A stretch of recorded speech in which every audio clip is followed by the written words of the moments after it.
Captain Sarah Hayes died 7 years ago in a secret military mission. Her family buried an empty coffin. Her squadron holds memorial services every year.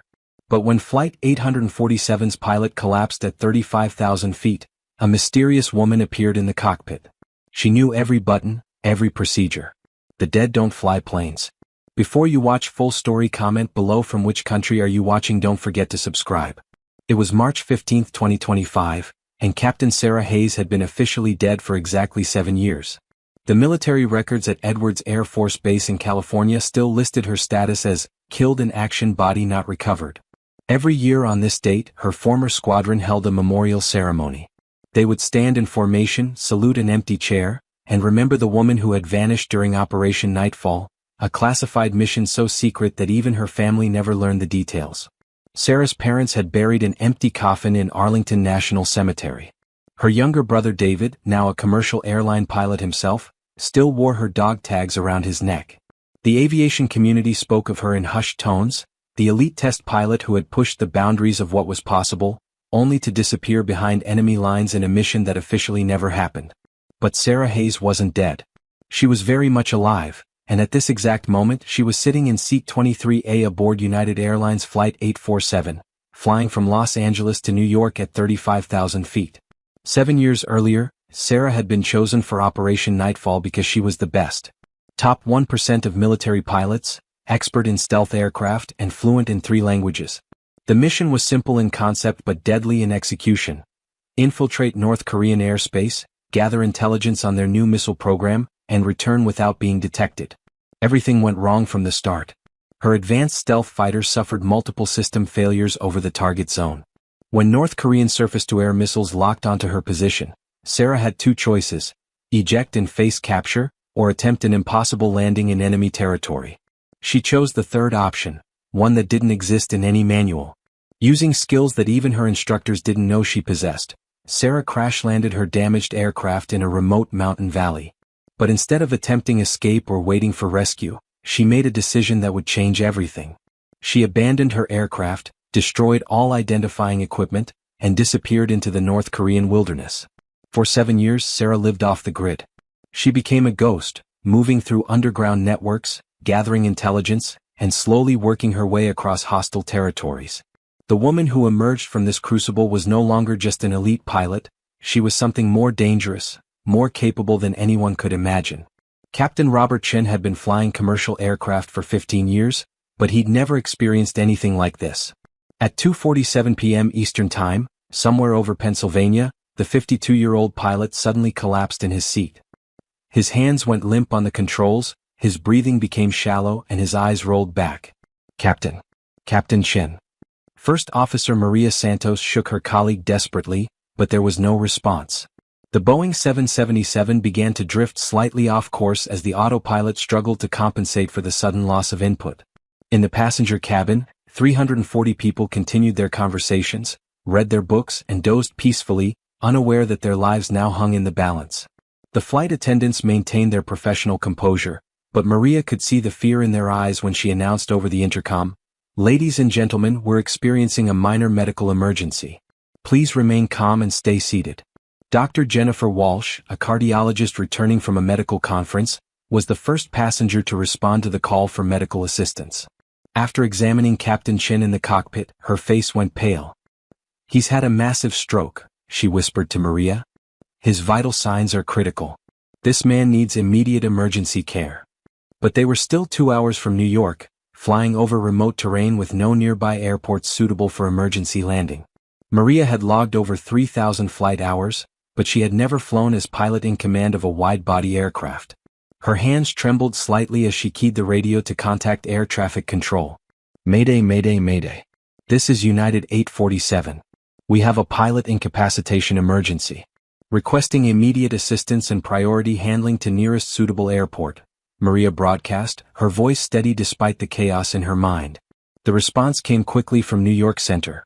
"United 847, we copy your emergency. What is your current pilot situation?" "We have 1 pilot down with medical emergency. I am First Officer Santos, and I will need full emergency assistance for approach and landing procedures."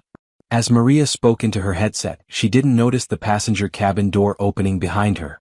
She didn't see the woman who moved with silent, fluid steps past the flight attendants who somehow didn't question her presence in the restricted area.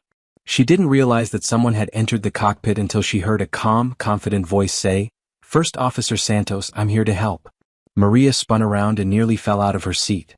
Standing behind her was a woman in her mid-30s with short dark hair, wearing simple civilian clothes, jeans, a black sweater, and boots that looked designed for serious travel. But it wasn't her appearance that shocked Maria. It was her presence, the way she carried herself with absolute confidence, the way her eyes immediately assessed every instrument and display in the cockpit, the way she moved like she belonged there. "Who are you?" Maria gasped. "How did you get in here? This area is restricted." The woman stepped forward and placed a gentle but firm hand on Maria's shoulder. "My name is Sarah Hayes. I'm a pilot, military trained. I know this is confusing, but right now that doesn't matter. What matters is getting these 340 people safely on the ground." Maria stared at the woman who called herself Sarah Hayes. The name meant nothing to her, but something about this stranger's demeanor was both calming and deeply unsettling. "I need to see some identification. I need to know who you are before I can let you." "There's no time," Sarah interrupted, her voice carrying an authority that seemed to fill the cockpit. "Your captain is dying, you're running low on fuel, and there's severe weather moving in from the west. Look at your radar." Despite herself, Maria glanced at the weather display. Sarah was right, a massive storm system was approaching their flight path, something that would complicate any emergency landing attempt. How could this passenger have known to check that? Sarah moved to the empty jump seat behind the captain's position and began scanning the flight instruments with the practiced eye of someone who had spent thousands of hours in similar cockpits. "Boeing 777-300ER, correct? I see you're at flight level 350, airspeed 480 knots, roughly 180 miles from JFK. What's your fuel state?" The precision of Sarah's question sent a chill down Maria's spine. This wasn't casual passenger curiosity, this was professional pilot assessment. But who was this woman, and how had she gotten past security, past the flight attendants, past every barrier that should have kept unauthorized personnel out of the cockpit? I can't just let a passenger take control of this aircraft," Maria stammered. "There are procedures, regulations." "The regulations assume your captain is conscious and capable," Sarah replied, her hands already moving across backup instrument panels with disturbing familiarity. "They assume you have someone qualified to help you. Right now, I'm the most qualified person on this aircraft, and every second we waste talking is a second we can't afford to lose." While Maria struggled with the impossible decision, Sarah had already begun helping in ways that shouldn't have been possible for an ordinary passenger. She contacted air traffic control on a secondary radio frequency, coordinating with approach control to clear a path for their emergency descent. She calculated fuel consumption rates and optimal glide paths with a mental speed that impressed even Maria. "United 847, this is New York approach. We have emergency equipment standing by, and we're clearing all traffic from your approach path. Can you confirm pilot qualifications for your emergency pilot?" Maria looked at Sarah, who nodded calmly. "New York approach, our emergency pilot is highly qualified. Military background with extensive experience in aircraft similar to this type." But even as she spoke those words, Maria felt a growing dread. Everything about this situation was wrong. Passengers didn't just appear in cockpits during emergencies. People with military flight training didn't travel anonymously on commercial aircraft without any identification. And most disturbing of all, Sarah Hayes handled every aspect of the emergency with a calm competence that suggested she had faced far worse situations than this. "Sarah," Maria said quietly as they began their emergency descent toward JFK, "I need to know who you really are. What's your military background? What unit were you with?" For the first time since entering the cockpit, Sarah hesitated. Her hands paused over the controls, and Maria saw something flicker across her face, not fear but sadness. "I was with the 412th Test Wing at Edwards Air Force Base," she said finally. "Call sign Ghost Rider." Maria's blood ran cold. Every pilot in the industry knew about the 412th Test Wing, they were legends in the aviation community. And she had heard stories about a female pilot from that unit who had died in a classified mission years ago. A pilot whose name had become synonymous with courage and sacrifice. "That's impossible," Maria whispered. "Sarah Hayes from the 412th died 7 years ago. There was a memorial service. She's buried at Arlington." Sarah's smile was sad and knowing. "Have you ever seen a ghost fly a plane, Maria?" As Flight 847 descended through 10,000 feet toward JFK Airport, Sarah took primary control of the aircraft with Maria serving as co-pilot. Despite the impossibility of the situation, despite every rational thought telling her this couldn't be real, Maria found herself trusting the mysterious woman who had appeared from nowhere. Sarah's piloting skills were beyond anything Maria had ever witnessed. She compensated for wind shear with micro-adjustments that seemed to anticipate atmospheric conditions before they appeared on instruments. She managed the aircraft's energy state with a precision that made the emergency approach look routine. Most remarkably, she did all of this while simultaneously coordinating with air traffic control, monitoring Captain Chen's medical condition, and keeping the passenger cabin calm through periodic announcements. "Ladies and gentlemen, this is your interim captain speaking." Sarah's voice came over the intercom with steady authority. "We're making an unscheduled landing in New York due to a medical emergency with our original captain. The aircraft is performing normally, weather conditions are acceptable, and we expect to be on the ground in 15 minutes. Please ensure your seatbelts are fastened and follow all flight attendant instructions." In the passenger cabin, people noticed that the voice was different, not First Officer Santos, but someone else entirely. Some passengers began to whisper nervously among themselves. Who was flying their plane? Dr. Walsh had stabilized Captain Chen as much as possible, but his condition remained critical. "He needs immediate surgery," she told Sarah during one of her visits to the cockpit. "How much longer until we land?" 8 minutes, Sarah replied without taking her eyes off the instruments. "I've contacted the tower, they have emergency medical personnel standing by on the runway."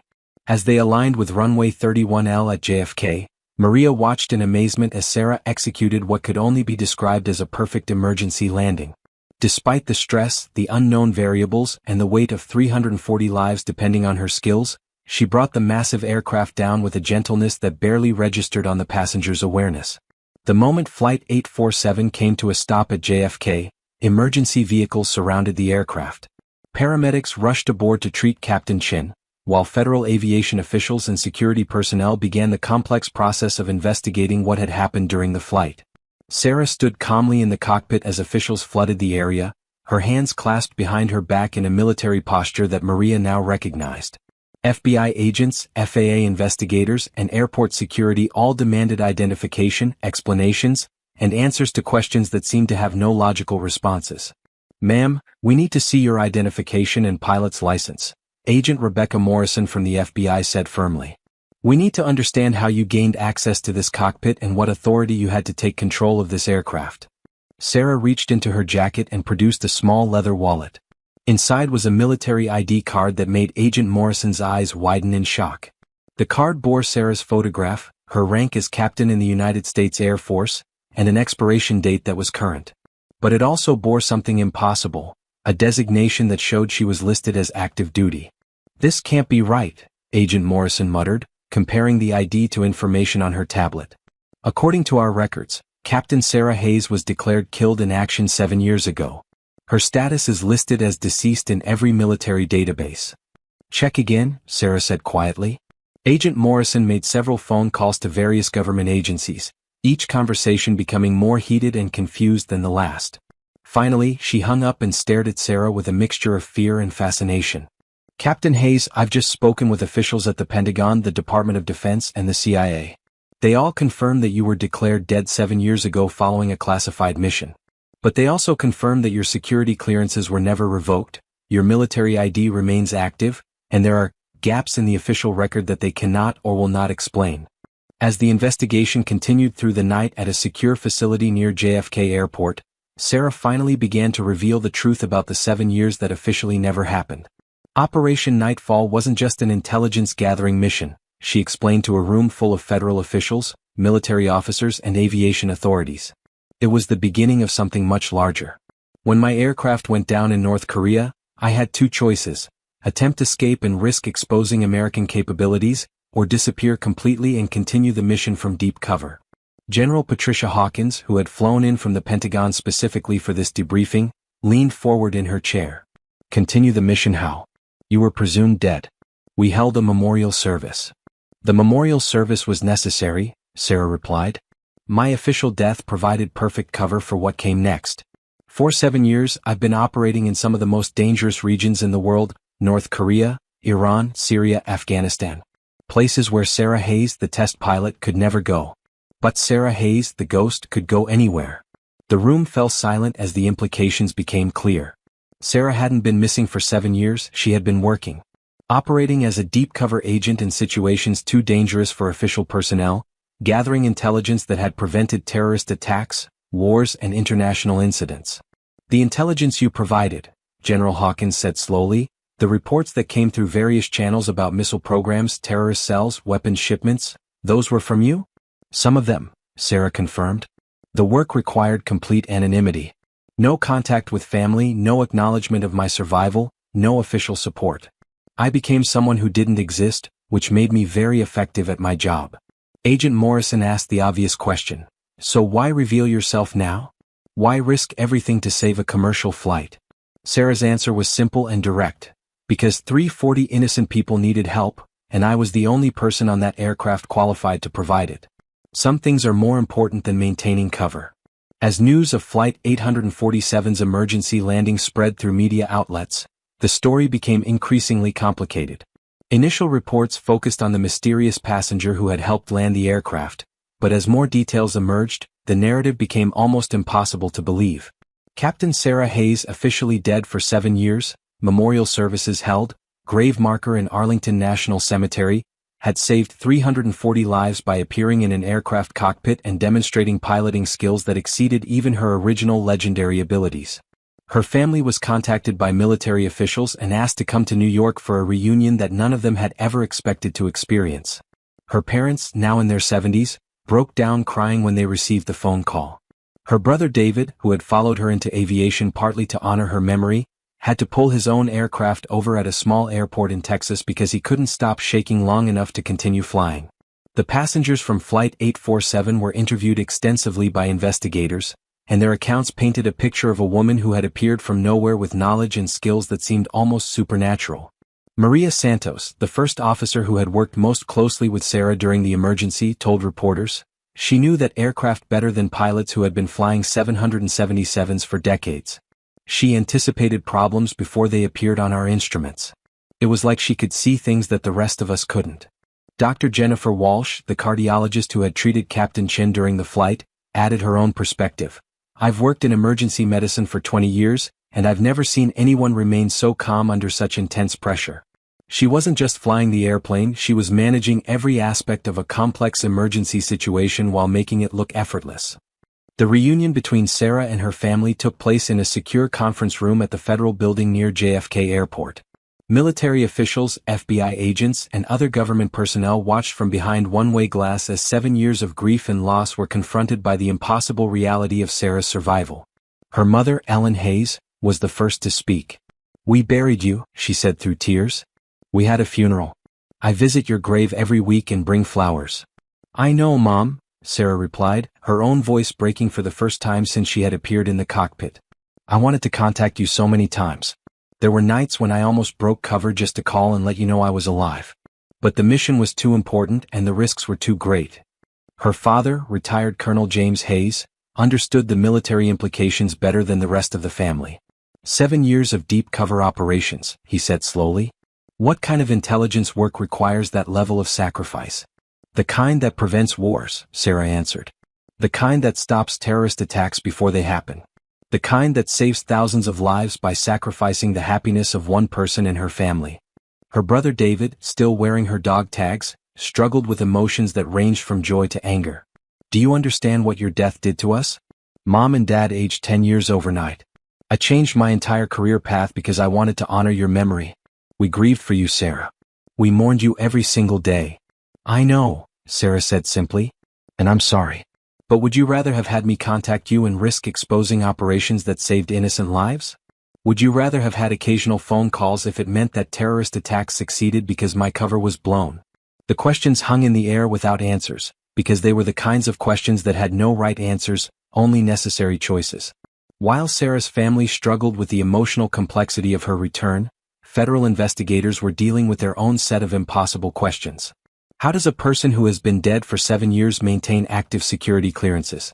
How does someone with no official existence for the past 7 years possess updated knowledge of commercial aircraft systems? Most importantly, How do the official records show that Sarah Hayes died in 2018 while simultaneously showing that she never stopped being an active-duty military officer? Agent Morrison led a team of investigators who spent 3 days going through classified files, military records, and intelligence reports that painted a picture of a ghost who had been more active than most living operatives. "The paper trail is incredible," Agent Morrison explained to her supervisor. Captain Hayes officially died on March 15, 2018. But starting on March 16, 2018, intelligence reports began coming in from deep cover sources in North Korea with information that could only have come from someone with her specific training and access. The reports were coded and filtered through so many channels that no one connected them to her, but the pattern is clear in retrospect. The deeper they investigated, the more impressive Sarah's 7-year operation became. She had prevented a nuclear weapons sale between North Korea and Iran. She had provided intelligence that stopped a major terrorist attack in Europe. She had infiltrated weapons trafficking networks and provided information that saved dozens of undercover operatives in various countries. She wasn't just surviving for 7 years, Agent Morrison concluded. She was running one of the most successful deep cover operations in modern intelligence history. Single-handedly. News of Sarah's survival and her role in saving Flight 847 spread quickly through the aviation community, where her original reputation had achieved almost mythical status over the 7 years since her supposed death. The Society of Experimental Test Pilots, which had named an annual award in her honor, found themselves in the unusual position of having to decide whether to continue memorializing someone who was no longer dead. The Air Force Test Pilot School at Edwards had a building named after her. The 99s, the International Organization of Women Pilots, had established a scholarship fund in her memory. Captain Lisa Rodriguez, a commercial airline pilot who had been inspired to pursue aviation partly because of Sarah's example, told reporters, "Sarah Hayes was already a legend in our community. Now she's something more than that. She's proof that the impossible can happen, that people can vanish from the world and still find ways to make it a better place." The technical aspects of Sarah's performance during the Flight 847 emergency became the subject of intense analysis within aviation circles. Experienced pilots who reviewed the flight data recordings were amazed by the precision of her flying, the smoothness of her emergency procedures, and most remarkably, the way she seemed to anticipate aircraft behavior before it was reflected on instruments.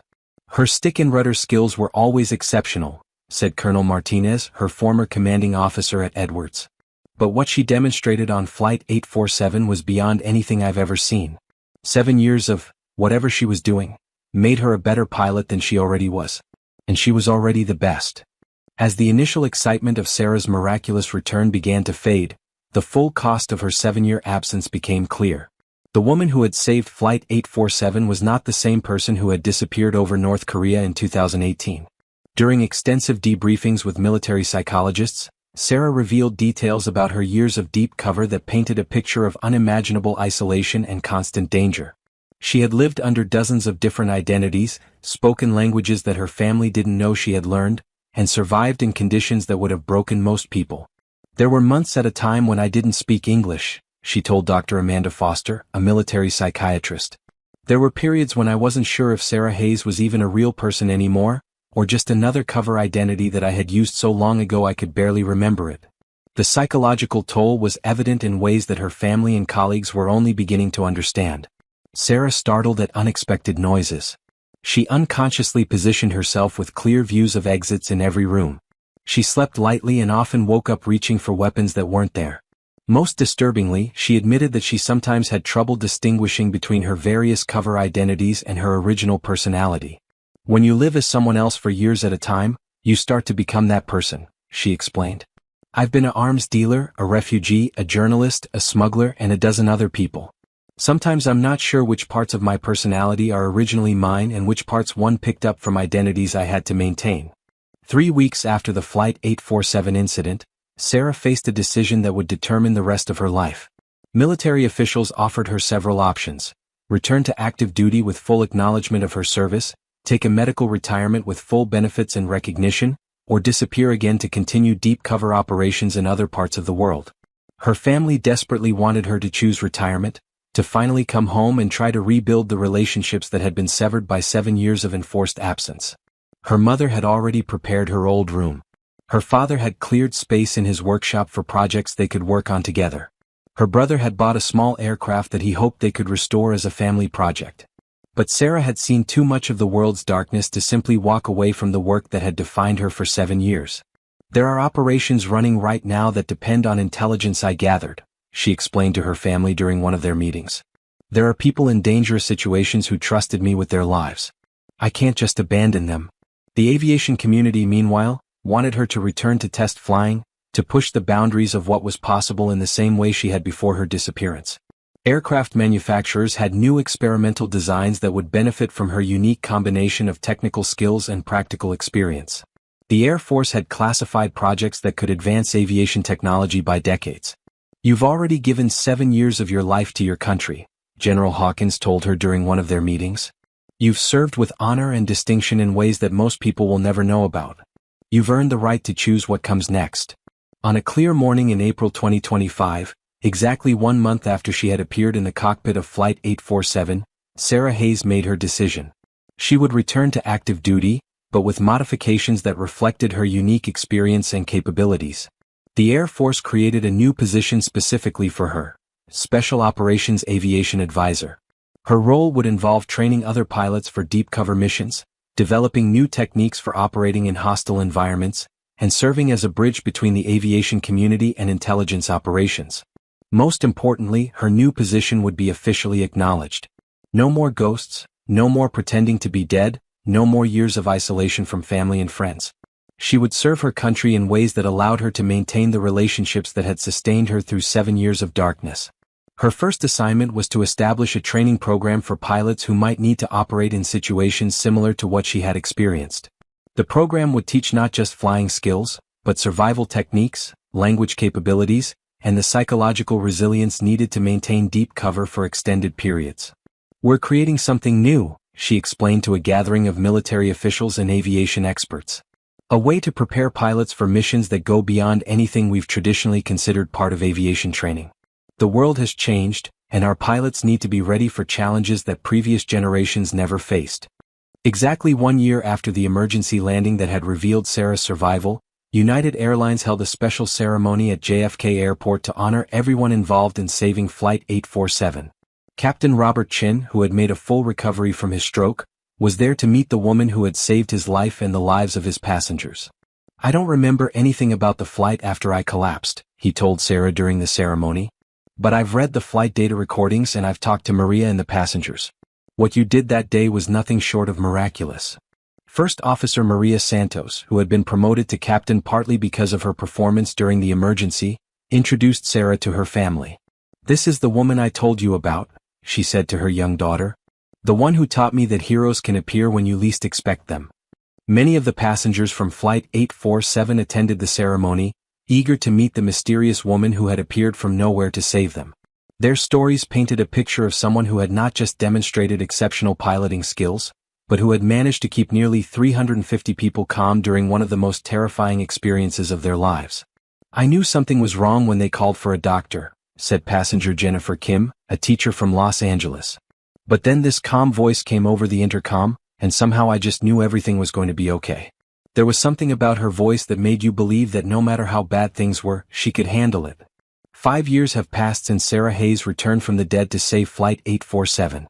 She now leads one of the most elite aviation training programs in the world, preparing pilots for missions that exist in the gray areas between military operations and civilian aviation. Her family has slowly healed from the 7 years of grief and loss, though the scars of her absence will never completely fade. Her parents have learned to treasure every phone call, every visit, every ordinary moment that they once took for granted. Her brother David flies as her co-pilot whenever their schedules allow, making up for the years when they couldn't share their love of aviation. Sarah herself has found a balance between the ghost she had to become and the person she wanted to remain. She still wakes up sometimes reaching for weapons that aren't there. She still positions herself with clear views of exits. But she also laughs with her family, teaches young pilots to push beyond their perceived limitations, and has learned to live in the present instead of constantly preparing for unknown dangers. The passengers of Flight 847 have gone back to their normal lives, but many of them still think about that day when their ordinary flight became extraordinary because of a woman who wasn't supposed to exist. They tell their friends and families about the ghost who appeared in their hour of greatest need, and how she proved that heroes can come from the most impossible places. In the aviation community, Sarah Hayes has become something even more legendary than she was before her disappearance. She's no longer just the test pilot who pushed boundaries, she's the pilot who came back from the dead to save lives, who spent 7 years in the shadows protecting people who never knew they needed protecting. Her story has been classified in many of its details, but the parts that can be told have become the stuff of aviation legend. Young pilots learn about her technical skills, her survival capabilities, and most importantly, her reminder that being a pilot means being ready to serve others even when the cost is everything you hold dear. Flight 847 landed safely on March 15, 2025, because a ghost decided to become human again. And in doing so, Sarah Hayes proved that some disappearances are not endings, but preparations for the moment when the impossible becomes necessary, and heroes reveal themselves in the most unexpected ways. On quiet nights at Edwards Air Force Base, when new test pilots are learning to push the boundaries of what aircraft can do, instructors still tell the story of Captain Sarah Hayes. They talk about the mission that made her disappear, the years that made her stronger, and the moment when she chose to save 340 strangers instead of protecting the secret that had kept her alive. It's a story about sacrifice and survival, about the cost of serving something larger than yourself, and about the truth that heroes are not born in moments of glory, but forged in years of quiet service that no one sees. And sometimes, when conditions are just right and the need is great enough, those heroes step out of the shadows to remind us that the impossible is just another word for something that hasn't happened yet. Captain Sarah Hayes, call sign Ghost Rider, flew her last mission as a ghost on March 15, 2025. But her first mission as a hero who chooses to be seen began the moment she walked into that cockpit and decided that 340 lives were more important than 7 years of careful invisibility. The ghost came home. And in coming home she saved everyone.